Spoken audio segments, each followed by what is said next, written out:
Hi, and welcome back to Raising Men. Today, I'm with Don Ross of Manhood Tribes, and together we're going to go through his How Manly Are You questionnaire. I'm going to answer the questions myself. We'll talk a little bit about where this questionnaire came from, and then we'll go through the results. How's that sound, Don? Man, it sounds great. I'm actually really excited about doing this live. I am too. I'm so thrilled about it. I'm a little scared. I'm a little concerned that I'm going to find out some things about myself that I wish I didn't know. But that's It'll be all good. Exciting thing about stuff. It's going to be helpful one way or another. There you go. I'm going to rate myself on a scale of 1 to 5. 1 is not true. 5 is really true. And we'll start going on. When a hard conversation needs to be had, I engage in that conversation instead of avoiding or putting it off. I'm going to give myself a 4 for that. I'm pretty good at having those conversations. Sometimes, obviously I don't like to do it, but I'm pretty good at doing it. Yeah. Number 2, I know or can figure out how to fix most things around my home. Definitely a 4. And I would give myself a 5 if that includes having someone I can call to make it happen, even if it's not me. But I'm actually okay. I do have tools, and I can watch YouTube, and I can figure out most things. Yeah. I got a funny story about that, though. Okay.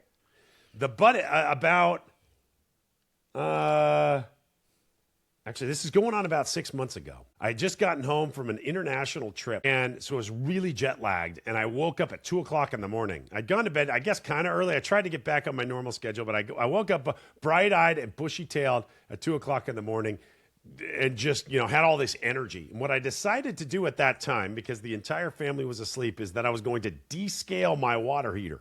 Oh, my gosh. Now, this was only the second time I'd ever descaled my water heater. Yeah. And so I got the bucket and I got the descaling solution and I put everything and I mixed it all together and I plopped the pump in there. The pump is basically a sump pump and I hooked it up and everything. And I plugged the pump in and turned it on. Nothing happened. Oh, gosh. And so I'm like troubleshooting. And I'm like, I take the hoses off and I kind of jiggle the thing around. Meanwhile, I leave the pump plugged in while I'm doing all of this stuff. No. And I start like kind of shaking it. I'm looking down and I'm literally peering down into the hole as I'm shaking the thing down. By the way, my face is totally uncovered. I'm peering down into this hole. Yeah. And that's when it comes on. Of course. Yeah. And it is immersed in the descaling solution. And literally I have in my mind's eye, my recollection is this volume of water just pumping straight into both of my eyeballs. And I dropped the thing, I unplugged it, and I was like, this is bad.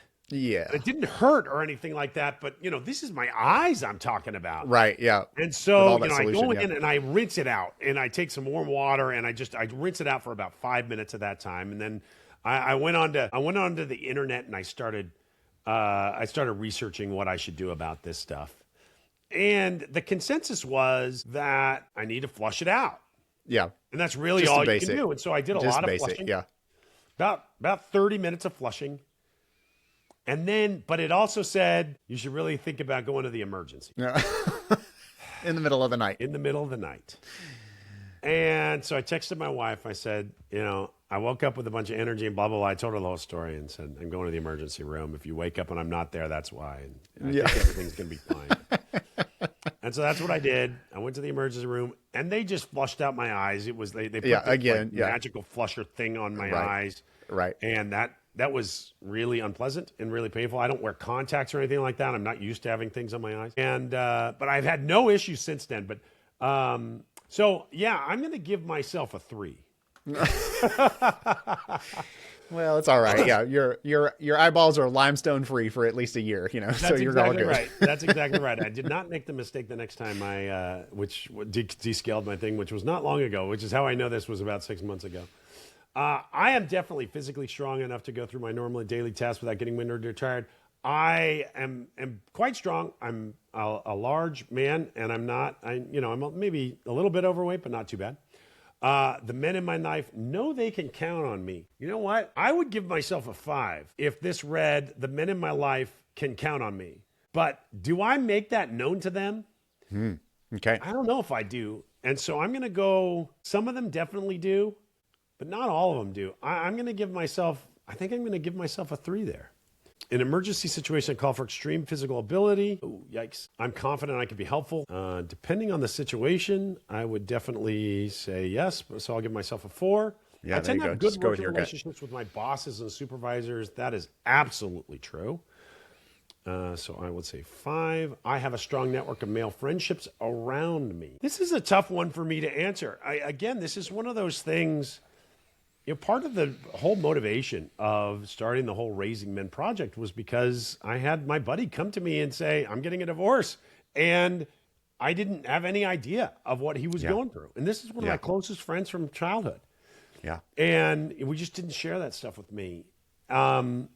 So, to the extent that that's a function of having a strong network, then I'm kind of failing at that. But I do have good friends. I do have a number of friends. I have people I would call, and in the case of emergencies and that sort of thing, I'm going to go ahead and give myself a 4 here, or a 3. Let's give myself a 3. I regularly push myself. Absolutely, I do. I use things that I'm good at to help others and make their lives better. I would say I would give myself a 5 for that. I tell you, John, as I'm going through this, I am just struck by the vision of masculinity that this is starting to form in my brain. Yeah. I mean, it's maybe just, not what you expected, huh? Yeah, I just like, it's such a healthy. I just absolutely, I'm really drawn to this, and I absolutely love it. If it's funny. I have a masculinity podcast, right? And I struggle with the question, what is masculinity? And part of the reason I struggle with it is because it's very hard to distill it down. A healthy vision of masculinity is hard to drill down into a very concise tweet, right? But this is doing such a good job of really fleshing that out. I'm glad to hear that. I'm free from the influence of harmful substances or behaviors. I'll give myself a 4 for that. I'm not perfect, but I'm pretty good. Where are the voices and opinions that affect my thinking and decision making? Try not to be swayed. I'll give myself a 4. Working towards being physically stronger, more capable. You know what? I would have given myself a 5 for this several months ago. I have fallen off the wagon when it comes to working out. I used to work out 3 to 4 times a week. Used to get in there. I've been having some physical struggles lately that have been really preventing me from being able to get to the gym. And I've let that prevent me from doing that. But I do get outside, and I do, it's probably down to once or twice a week to doing a rigorous workout. So I'm going to give myself a 3 on that. Yeah. As you're doing that, I'll just say that's a great live example of why it's good to take this thing every so often. It's not necessarily a one and done kind of thing, because our answers change over time, how we're handling certain situations and how things are affecting us and impacting us in a particular season. The scores change, and it's okay that they do, but that's a good reminder of like, oh, now I need to be working on this that maybe I wasn't having to pay as much attention to, 6 months or a year ago. So yeah, that's great. Yeah, and you just have this concert. You just have this reminder. All right, I know once a month I'm going to have to go to this thing, right? And I'm going to have to give myself a score, and it'll help you keep present about that. I like that as a mechanism. I'm intentional about building relationships with people who share my values and help me improve in those areas. Man, I can't really give myself a really good mark on that. It's not 1, but it's not higher than 2. I for myself, I think I'm good about finding people to do that with. And if I come across somebody in my life that I see that about, then I really do try and build a relationship with that person.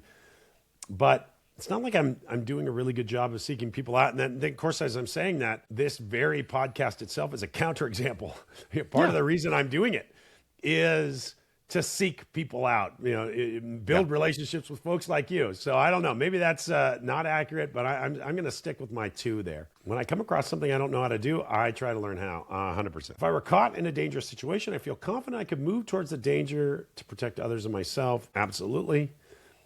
My weekly schedule is not overly committed. I have margin with my time, so I can easily adjust my schedule to match my values and priorities. You just blew my mind with this, Don. I got to tell you that as a component of healthy masculinity, it has never occurred to me until this very moment about how important that is. Yeah. And up until a couple of months ago, I would not be able to give myself high marks on that. I would give myself very low marks. Now, one. Recently, I've had a lot more flexibility with my time. And so I'm going to give myself a higher mark for that now. But I'll tell you something. I'll give you a personal anecdote that that kind of illustrates where I am on this. I just went on a ski trip with my family, and that meant I had a bunch of free time, sorta. I had a bunch of time that I could claim was free, right? Downtime is what I had. Right. And I spent a lot of it doing a project that I'd kind of been waiting, that had sort of been, it was something I wanted to learn, a technological thing that I wanted to learn, but I needed to be on my laptop to do it. And I spent a lot of that time and my wife called me out on it after it was over. She said, I really wish you would have been more present during our trip. And I didn't feel like I wasn't, but it's, because I kind of always had this thing that I was going over the laptop and working on this thing every once in a while. Yeah. I wish I hadn't done that. And even though I had the time, I wasn't utilizing it properly. Right. So I'm not going to give myself a 1 on this, which is what I would have given myself 6 months ago, but I will give myself a 2, because a lot of it. It's not so much time as much anymore. It is now mind share. Yeah. And I'm good at taking things I learn and putting them into action. I would say 5. My body projects an image of strength and confidence. I will give myself a 4. But that's interesting. That's partially a physical thing and partially a psychological thing, isn't it? You're right. Yeah, you're right. If you stand and you're tall and you're, but part of it is, for me, I get some of that for free. I'm 6'5". I weigh 230 pounds. You're a big dude. You get away with it almost regardless. Yeah. I'm a big dude. I'm the opposite. I'm 5'9", 155 pounds. So yeah. Yeah. It would be much more of a psychological thing if I were 5'2", right? And so yeah, that's I get extra points for that just for free, which I don't know. Just for being, yeah. I'm intentional about serving those around me and helping them be better. This is the same kind of thing about building relationships. It's something that I do opportunistically, but I would not say that I'm particularly intentional about it. So I'm not going to give myself the lowest possible score, but I'm not going to give myself a very good score. When a physical job needs doing, like lifting heavy objects or helping a friend move, others feel comfortable. Yes, 100%. When I see someone abusing their power or treating others inappropriately, I'm able to stand up to that person or call them out for that behavior. You know what? I have a bone to pick with this one. I think this should read not I am able to stand up to that person, but that I do stand up to that person. Mm-hmm. Sure. Okay. So I'm going to answer like that, and I'm going to give myself 3.5, which rounds down to 3. I have a skill or ability that others come to me for help or teach them how to improve. Yes, that is true. I would say 5. I've actually, that's something I like. I really like collecting skills. So, I can fly an airplane and I can scuba dive and I can drive a boat and a sailboat and, awesome. Those sorts of things. Right. And I love accumulating skills like that. Yeah, that's great. You're the guy that every guy wants to go to and can be like, hey, can you help me out with? And you can say yes, which is awesome. It's good to be that guy. There are certainly things I can't do, especially, I won't necessarily be able to fix the engine, but I can take the bolts off. Yeah. I don't operate as a lone wolf, but tend to seek out companions or partners in everything I do. I am going to give myself a 2 on that. I do not do a good job of seeking help from others. I love that as a component. I'm honest with other men in my life about my insecurities and struggles. There are 2 components of this, and I'm going to give myself high marks in one of them and low marks in the other. Okay. I am honest with other men in my life about my insecurities and struggles. I am willing to open up but I don't do it that often. And so I'm going to give myself a 3. I have code, principles, God, in which I order all life, in which I follow consistently. I'm going to give myself a 3 on that as well. Okay. I'm finished with the quiz, and now we need to give it the score. So we'll go ahead and we will stop the recording right now, and then we will edit this out and then come back when we're done with the score. Okay, we are fully scored. And I got some surprising results. I got to tell you, Don, I'm a little bit surprised about some of this stuff. Some of it makes a lot of sense to me based on what I'm seeing. But let's go through it, over and over. Let's talk about strength first. So how I'm 21 there. That's one of my three best attributes here. How do you define strength in this context, and what do you make of this result? Yeah, this is great. So just as a little bit of setup, let me just say, you can kind of see there with the columns of the score totals that they add up to 5 different things. Those things at the bottom there: strength, courage, skill, honor, and allegiance. Those are what I call the 5 marks of manhood. We talked about that in our other episode, just briefly. But really the things that I would say are what demonstrate what it means to be a man. They don't necessarily make you a good man. Right? There's ways to be able to do all of these things in ways that are good and ways that are bad. But they're kind of just the baseline of what, when you look at men and manhood across all times and cultures, you're going to find kind of this cluster of traits wherever you find men. So that's really kind of what we're going for here, is just, are you doing the things that demonstrate what it means to be a man? So we'll get into a little more of kind of the specifics. But as you said about strength in particular, we're talking about physical strength here. So this is, I would say, strength is really the core attribute of manhood. So at the centerpiece of what it means to be a man, our bodies are built for physical strength. This is really like at just a base, physiological level. This is how men in particular stand apart from women. Our bodies are built for strength. That's how we're meant to show up and offer ourselves to the world, is through our physical strength. And that doesn't mean that men who have some disabilities in that way, or who, for whatever reason can't be like in the gym and, like maxing out a bench press rep. Like, that's not necessarily what we're talking about here. But it does mean that as men, we should be developing our bodies in a way that we can use them and contribute to the good of others around us. That's really what strength is all about. So, and sort of culturally, that's what's expected. Yeah. So culturally, strength means like, do you have big biceps and a 6-pack? That's what we're talking about. And that really, that totally misses the mark in terms of historically what manhood has looked like, right? It's never really been for show, although, show is a part of it, right? Guys are always kind of drawn to and impressed by bigger, more muscular men. Like, there's something literally just about the size of a man that does communicate masculinity. There's nothing really inherently bad about that, but the fact that that's a nearly universal experience for men does indicate that, there is something masculine about that. So that's okay. It just means that as men, we need to learn to use our bodies effectively for strength. And that just means whatever the task that you're called to, you need to be able to perform them well. So I kind of tell guys, look, the baseline standard here should be, and even one of the questions is, can you make it through the physical demands of your day without getting winded? Right? Number one, can you do that? If you have to go into work and there's stairs at your workplace, can you go up and down your stairs throughout the day without it tiring you out? That's a part of your day.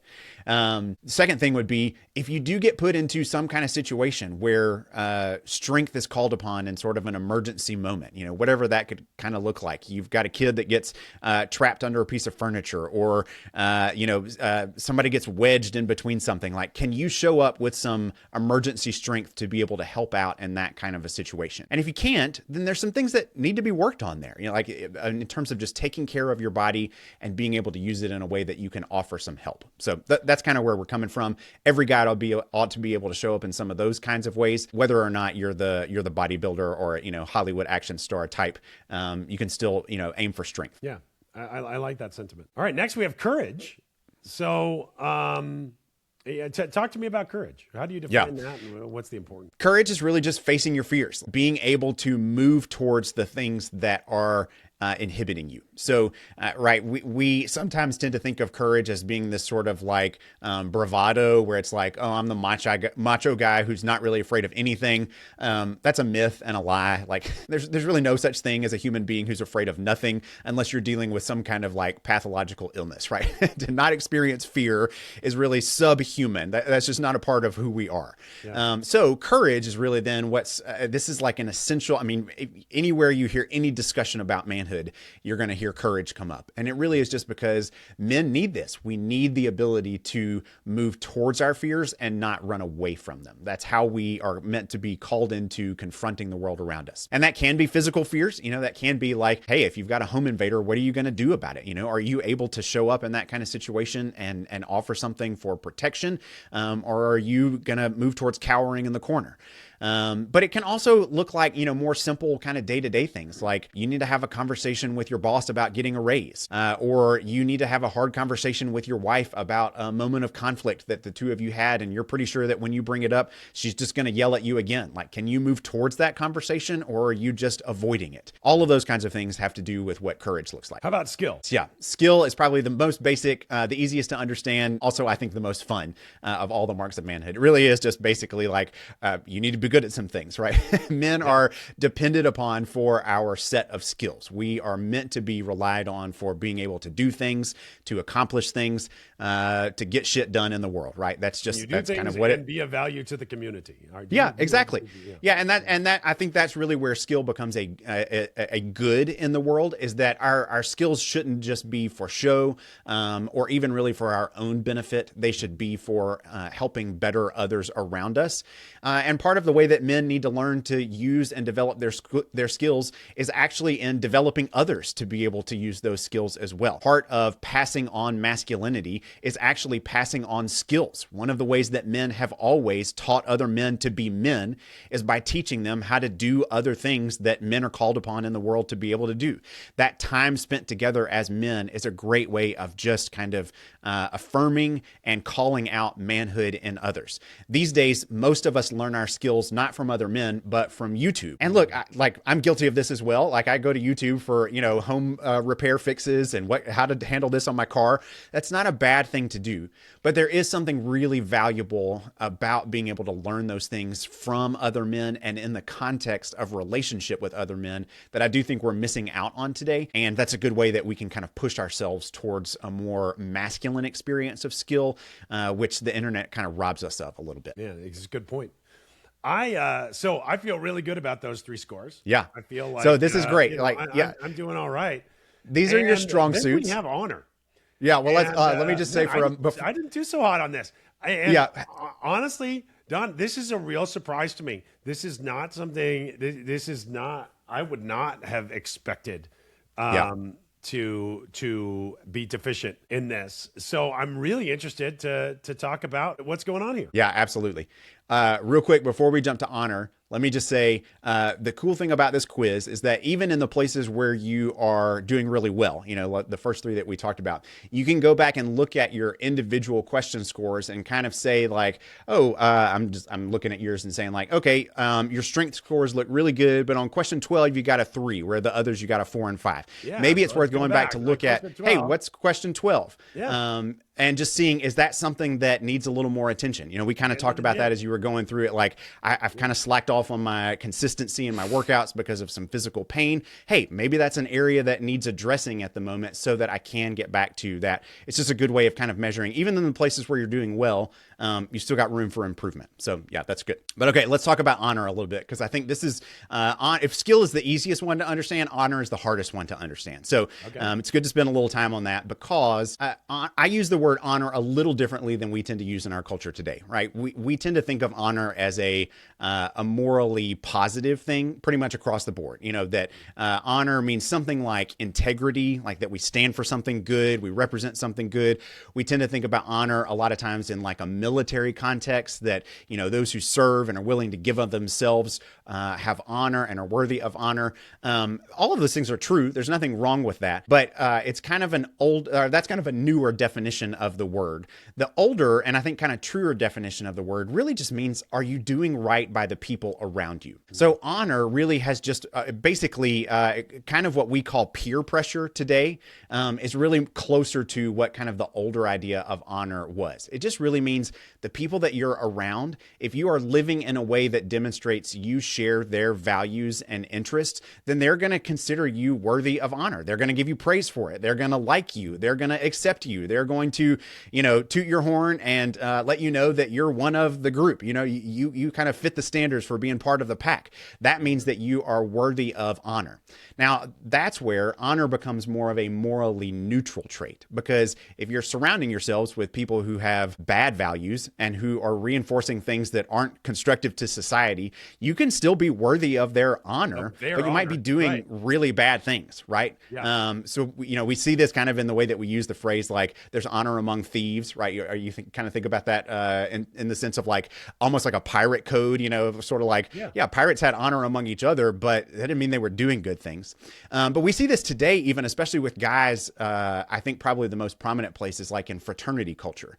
I was in a fraternity in college, and there's no doubt that like fraternity culture can devolve really quickly into guys doing some really poor things. But it's because the big man on campus can kind of be the guy who like, drinks the most and is able to, have the worst antics and kind of survive the weekend with the best stories to tell about it. But unfortunately, some guys like don't survive those weekends, right? They don't make it through, or they come out with really bad consequences for their lives. It doesn't mean that they weren't worthy of honor, because the guys around them were all promoting that, but it does mean they weren't maybe choosing to honor the best things in their lives. So the point here with all of that is that you got to have guys around you in order to be able to have honor. Honor is an inherently relational trait. It's not something that you just have because you do good things. It's something that you earn because you're doing the things that the people around you think are worthy of their respect and their acceptance and approval. That's really where honor comes from. And men, honestly, we crave this. We want to be worthy of the honor of the people around us. And as we move into adulthood, more often than not, we tend to replace that with, how can I get accolades in my workplace? And that kind of becomes our version of honor. But that it's really not the same thing, because it's lacking that sort of relational depth that honor is really built on. So it's all about relationship, all about peers, all about having good men around you who are going to push you and challenge you to upholding some really good things to make you a better man. Yeah. So it's almost, it's like it's a combination of being honorable. So being worthy of being honored and respected by, say, a tribe. Yeah. And then the experience of actually having the tribe to honor you. That's right. And I'll bet you if we drilled into these responses, that second thing is where I'm not being intentional about that. And I'm not necessarily putting myself in the position. Like, I probably am worthy of honor in a lot of ways. I am honorable in that sense. But I'm not maximizing my opportunities to experience that. Yeah. Yeah. And look, Shaun, you would be in the company of about 95% of men in our culture right now. I would expect that. Yeah, that is kind of the way that we are living at the moment, and I would call that sub-masculine. Like, that's really not how we are designed. This is the nature, a significant portion of the nature of the masculinity crisis we're experiencing right now, is men don't have that. Yep, you're absolutely right. And I'm probably in, I don't know, the 90th percentile of people who could or should have it, and I don't. Yeah. Interesting. That's fascinating. Talk to me about allegiance. Yeah. So allegiance, if honor and allegiance are both relational traits, and if honor is kind of the like horizontal relationships, your peers, allegiance is really the vertical aspect of that. It's dealing with how you relate to authority figures. It's dealing to how you relate to sort of your ultimate authority in life, whether that's your God or your code or kind of your moral philosophy. It also just has to do with what things in your life might be mastering you, even though you haven't intended for them to do that. So that could be anything like addictives or, bad substances, vices in your life that have control over you. It can also be, we looked for you at the question about time and what your schedule is like. So it could be that like your schedule is controlling you in some ways that don't actually reflect what you want your values to be. All of that becomes a part of the allegiance conversation to really see, are you becoming the man that you actually intend to be? Yeah, that's spectacular. Wow, I really love this. And then, so let's just go to the backstage. And here's where you kind of define these things. And then, so what do we do next? I look at these and I say, boy, and this is funny. This mechanism really gets you going. It makes you, it starts to make you feel, I want to improve my score here. Yes. And so, I really want to get these honor and allegiance scores up above 20. And there you go. You've taken great pains to make this value neutral. It's not, It's not like an honor of 12 is bad, and so you're a bad person, Right, but right. you still want to get that score up. Want to make it better. Yep, exactly. Yeah, so what Yeah, do so I do next? the back page there just kind of gives you some basic information about Manhood Tribes and a little bit of, some simple definitions, which we've talked through pretty well. But then gives you a kind of a next step. So the easiest next step is just to go there. I've got my YouTube link that you can go check out. I've got some videos that are specifically about each of those 5 marks, what you can do to be able to grow in each of those things, and maybe even how to design what we call a manhood challenge. What's something simple that you can do to try to improve in each of those areas? And I would just say, like, if honor is your lowest score and the place where you feel like you need to grow the most, go and watch the video about honor and see, what are some things that you might be able to do to design for yourself to kind of take a next step at getting better at honor. That's really the greatest thing about these 5 marks of manhood, I think, is that you're not stuck with where you're at the moment. Every man can get better at every one of these things. And so in light of that, you can grow and improve as a man. You're not stuck at the level of, masculinity that you are today. You can get better at any of it. So yeah, that would be where I would go as a next step, is just to watch some of those videos and see how to design some of your own challenges. And then when you download this quiz, you give your email to us for that, and we'll start sending you some information on like ways that you can take some next steps. You can check out my book, How to Be a Man, that gives some more details on all of this. You can kind of get into our orbit at Manhood Tribes, and even if you're interested in it, move towards building your own tribe where you've got a group of guys around you who are doing these kinds of things and helping you to improve as a man. So yeah, that's kind of where it goes from here. This is spectacular. Don, thank you so much. First of all, thank you for creating this resource, and thank you for putting this out in the world and doing what you do. But also thank you for going through it with me and walking me through this journey. This has been an absolute delight, a little bit of a surprise at times, but I'm really glad we got to do this together. Yeah, me too, Shaun. I've not done this live with anybody before like this, so this was really fun to get to do. I appreciate you doing it with me. Yeah, I'm so me glad too. we did. For everybody listening, head over to Manhood Tribes. The links are in the show notes, and give it a shot yourself. I think the results might surprise you, but they certainly will be something that you're glad you did. And remember, you are a great parent.